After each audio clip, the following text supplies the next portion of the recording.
There was this interesting story from Fox News about social media. Listen to the details of this. They'll post about their vacations or what their kids are doing, but a study finds people who use Facebook and Twitter are less likely than others to share their opinions on controversial issues. Not me. The survey by the Pew Research Center and Rutgers University was conducted shortly after Edward Snowden acknowledged leaking classified intelligence. Of the 1,800 people surveyed, 86% said they would talk about it at work or with friends, but only 42% of Facebook and Twitter users said they'd be willing to post online about it. The study suggesting social media may encourage self-censorship. Pam Puso, Fox News Radio. Seriously? Are you kidding me? Self-censor? That's interesting because I don't shy away from it on Facebook at all.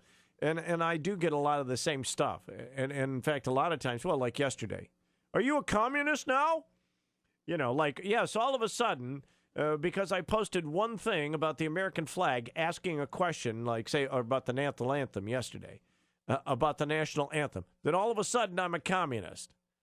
I mean, people are so, and I think on some of the local blog sites and message boards and things, where you are allowed to be anonymous, the people who are anonymous, for the most part, are cowards.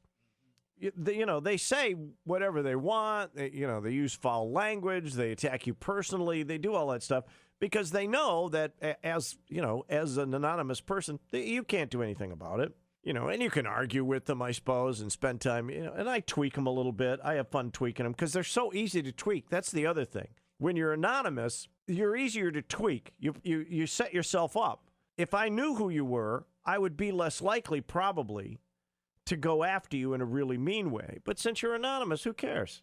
But I use my real name on there.